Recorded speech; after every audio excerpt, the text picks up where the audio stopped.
7:03 de la mañana. Siempre es un placer conversar con Francisco Alfaro, mi primer invitado en el día de hoy. Es doctor en estudio de paz y conflictos, politólogo, consultor de organizaciones nacionales e internacionales en materia de mediación y análisis de conflictos, investigador en historia de los procesos de paz.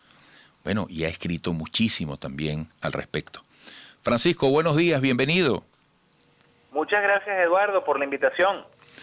Bueno, Francisco, en Venezuela, unos con más escepticismo, otros con más esperanza, con más confianza. Estamos a la expectativa de lo que pueda ocurrir en México. Hay quienes dicen que en este nuevo intento hay otro momento país y otras condiciones que pudieran estar a favor de mejores resultados en comparación con lo anterior. ¿Cómo has visto tú la instalación de la mesa en México, de esta mesa de diálogo, por llamarla de alguna manera? Mira, Eduardo, efectivamente yo creo que estamos en otro momento país. A ver, la situación política, social, económica y humanitaria es mucho peor de lo que teníamos hace incluso 2 años, que fue el momento en el cual se suspendió pues el mecanismo de Oslo. Aparte de esto, pues tenemos un cambio en la administración de Estados Unidos. La nueva administración pues ha planteado una política exterior hacia Venezuela mucho más realista y además previsible, cosa que la anterior administración no lo asumía de esa manera, con lo cual generaba muchísima incertidumbre y confusión hacia las distintas coaliciones de Venezuela, tanto la coalición opositora como la coalición gubernamental.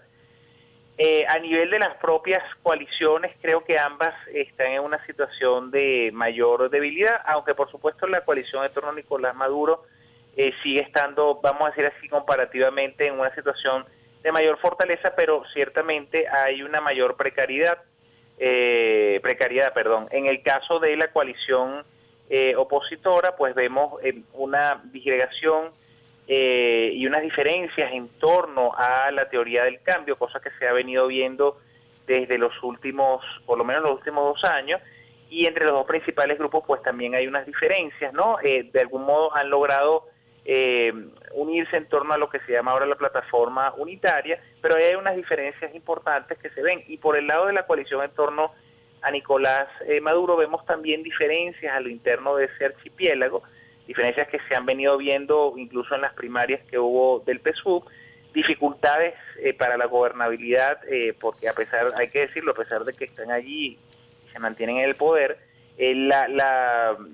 vamos a decir así, la dificultad para poder acceder a recursos y generar gobernabilidad, por supuesto, es difícil, y aparte se enfrentan a una potencial judicialización del conflicto político desde la Corte Penal Internacional. Y a nivel de la sociedad civil hay un mayor compromiso por defender estos espacios, por exigir a los actores políticos que se pongan de acuerdo, y por parte de la sociedad, si bien es cierto que hay un descreimiento en torno a lo político y quizás no se espera mucho de estos mecanismos, ciertamente la población quiere que se resuelvan los problemas, sobre todo los más apremiantes, ¿no? Entonces creo que pareciera que hay una situación país distinta a la que había hace 2 años, pero lo que se va a ver es si finalmente hay la voluntad política, que es una de las cosas que siempre ha faltado en estos procesos, la voluntad política para resolver el conflicto estructural, que al final es el conflicto político. Hablando de esa voluntad, fíjate, se nos dice particularmente desde el Ejecutivo que desde hace rato están conversando y van logrando acuerdos previos a México.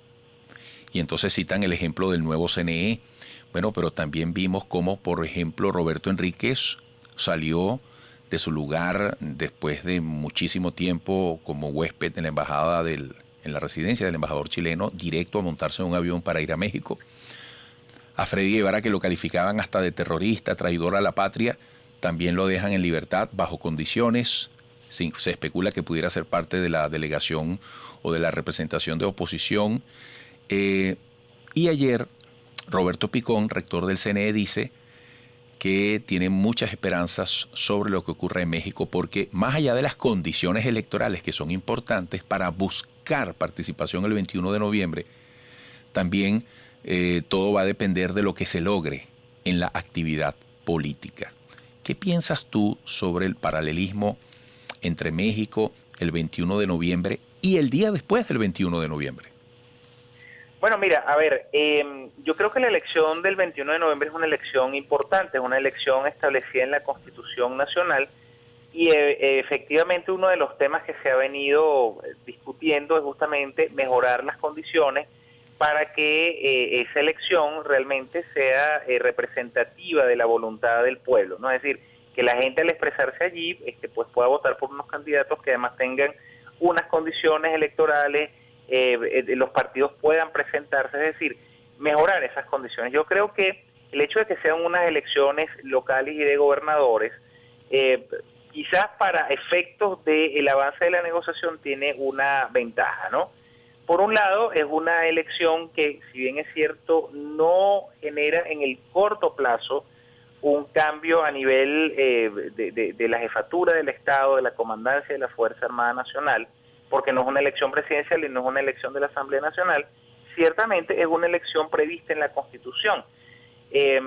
Con lo cual, por un lado, la coalición opositora pues puede reactivarse a nivel de lo político. Recordemos que la coalición opositora desde hace varios años, prácticamente con el socavamiento de la democracia, estamos hablando de unos peces que es como que se hubiesen sacado de la pecera, y claro, no hayan cómo moverse porque esta coalición, de alguna manera en su concepción filosófica y política, parte del principio democrático, liberal y de los preceptos de la Constitución. Al no estar eso allí, evidentemente es difícil establecer una estrategia. Entonces, esto puede permitir aceitar la maquinaria electoral, movilizar a las personas, incluso puede ser una experiencia importante desde el punto de vista de la movilización política, de cara a otros procesos futuros. Y en el caso de la coalición en torno a Nicolás Maduro, es una elección que no pone en peligro, al menos a corto plazo, un cambio en el poder político. Entonces, puede ser un momento interesante si hay voluntad de lograr acuerdos para que se den mejores condiciones. Hemos visto gestos, ¿no? Tú los has mencionado, gestos que se han venido dando, pero claro, también yo creo que una cosa que hay que tener en cuenta a la hora de ir a este proceso y de acercarnos a este proceso, el tema de las expectativas. Usualmente hemos ido con grandes expectativas y cuando no se cumplen, porque, insisto, ha faltado voluntad política a la hora realmente de llegar a acuerdos, sobre todo en el caso de la coalición en torno a Nicolás Maduro, evidentemente la gente se decepciona. Hay que decir que un conflicto como este tan complejo, inextricable, con tantas variables, multidimensional, donde esto derivó en una crisis humanitaria espantosa, hay que tener grandes aspiraciones pero bajas expectativas porque es un conflicto complejo, conflicto al cual se llegó a través de un proceso gradual y lento. Es muy difícil que se pueda salir de él a través de un evento puntual, probablemente se va a tener que solucionar a través de un proceso lento. Entonces eso tenemos que asumirlo de esa manera. Y claro, hay un punto fundamental. Ayer escuchaba a Nicolás Maduro diciendo que levantamiento de sanciones o nada.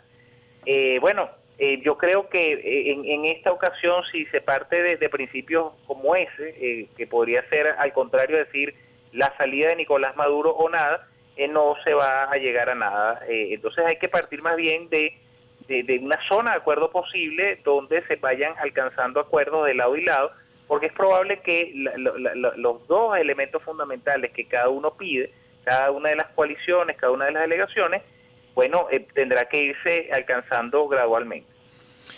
Bueno, muchísimas gracias como siempre, Francisco. Nos mantendremos en contacto. Qué interesante todo lo que has dicho para poner en perspectiva las posibilidades del diálogo. Hay que ir con bajas expectativas, entendiendo que es un proceso complejo dentro de una lentitud. Fíjate que se reunieron y ahora será dentro de unos 15 días, ya a partir del 3 de septiembre, cuando se retome presencialmente el diálogo. Pero uno puede entender que en el interín siguen conversando, ¿verdad? Siguen manejando asuntos. Lo que uno aspira, Eduardo, en todo caso es que, y eso creo que quedó establecido en el memorándum de entendimiento, cosa que es muy importante desde el punto de vista metodológico.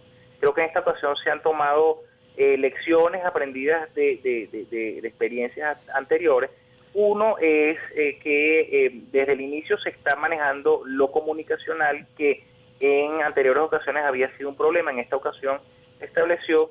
Dos, de algún modo los actores que están sentados allí, si se levantan, van a pagar un precio muy alto, porque la comunidad internacional y la sociedad venezolana espera de ellos respuestas. Pero al mismo tiempo creo que además se estableció una cosa que es ineludible y además inaplazable, y es que, si bien es cierto que hay un tema que es el conflicto estructural, no se puede perder de vista que se deben alcanzar acuerdos sobre lo urgente, que no pueden esperar a resolver el conflicto gordo. Creo que eso está establecido, y eso es lo que hoy demanda también la población.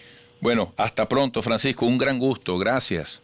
Gracias, Eduardo, saludos. Francisco Alfaro, doctor en estudio de paz y conflictos, politólogo, consultor de organizaciones nacionales e internacionales en materia de mediación y análisis de conflictos, investigador en historia de los procesos de paz. 714.